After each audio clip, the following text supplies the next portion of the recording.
Hi guys, this time we are going to read a little bit differently, and this is going to be Andrew Henry's Meadow, written and illustrated by Doris Byrne.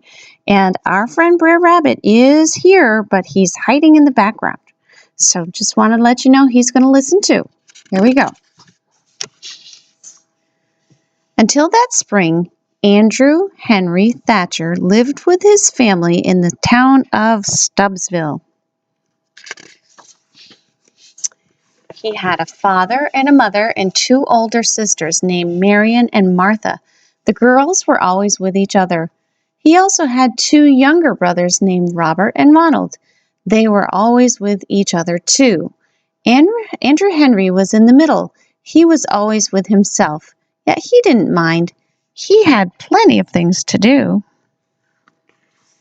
Mrs. Thatcher was usually busy in the kitchen, but Mr. Thatcher was tired when he came home from work, and so he liked to read the paper and have things quiet.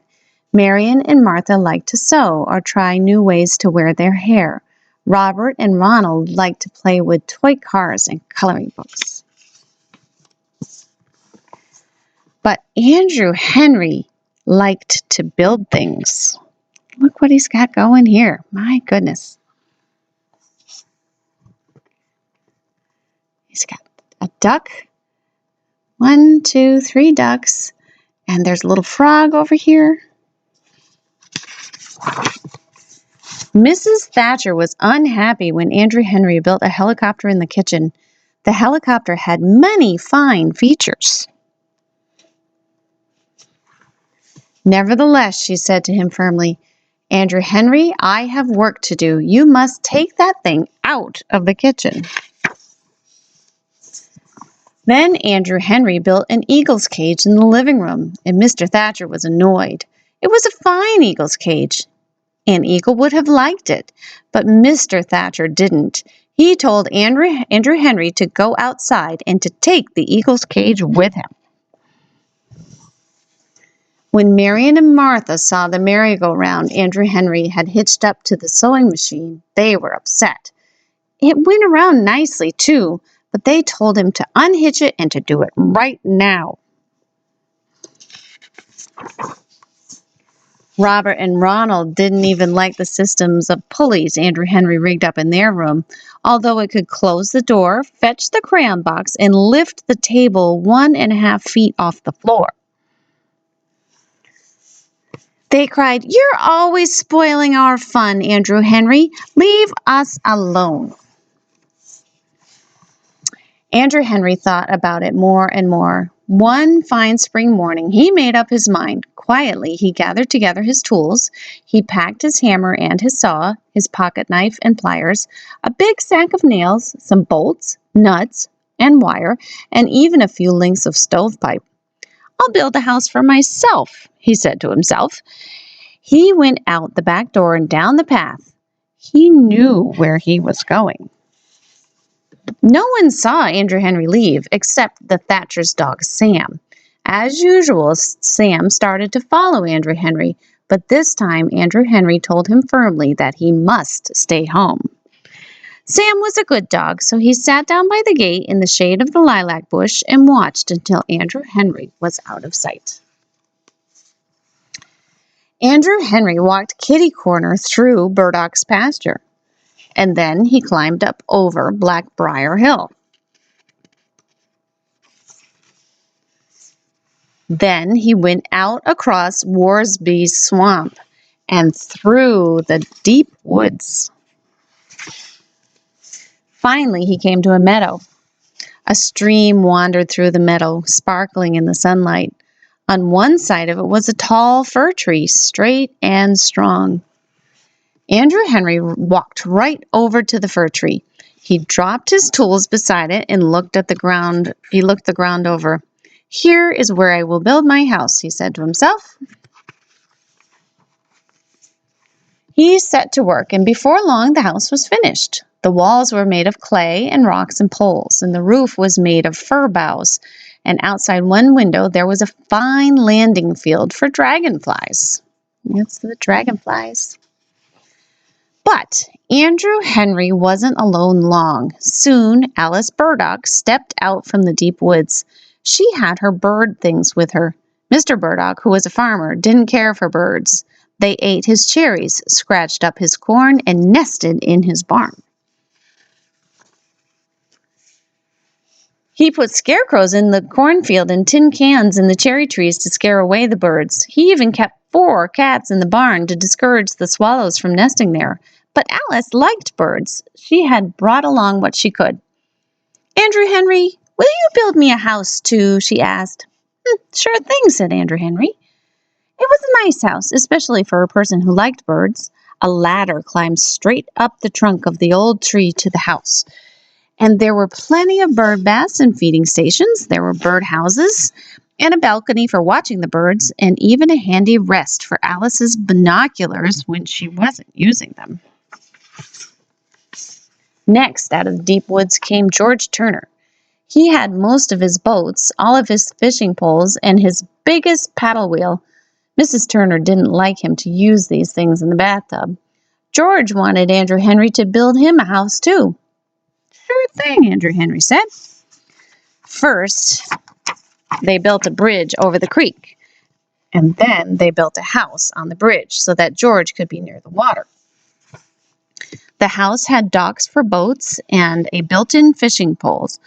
The paddle wheel worked a fan to keep George cool. It was surprising how much power that wheel had. Then Joel Pulaski arrived. They built him a dugout house. The door was on the roof of the chimney, and the chimney stuck out of the ground. Joe wanted an underground house so that his pets would be comfortable. He had gray mice and white mice, a pet mole, and a pair of brown rabbits. The house had rooms and passages for his pets. The mole's passageways were wonderfully misleading. Jane O'Malley and Margaret Laporte showed up next. Andrew Henry built Jane a house that looked like a castle with turrets.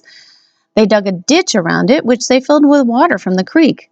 The ditch made a useful moat, especially when the drawbridge was up. Jane had her dress-up clothes on with her, and she hoped her mother wouldn't miss them too much.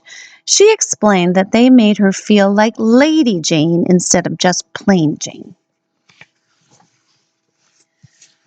Margaret's house was tall in the middle like a teepee, but it had a long, low entrance like an igloo. She needed privacy for her music. Visitors had to crawl in on their stomachs, and they also had to give 3 toots on a horn that she'd hung inside the door. Sometimes Margaret didn't answer because she couldn't always hear the horn when she was practicing. Down the hill and across the swamp and into the woods came 3 more children. Sarah Lerner had a cookie sheet full of mud cakes her mother had made take them out of the oven. Don Peterson had a dresser full of dandelion seeds that he'd been saving to use for parachutes. Stanley Hayes had the 2 racing toads his father wouldn't let him keep in the basement. Soon, 9 houses stood in the meadow. It looked like a small village. But in Stubbsville, the Thatchers were looking for Andrew Henry, and the Burdocks were looking for Alice.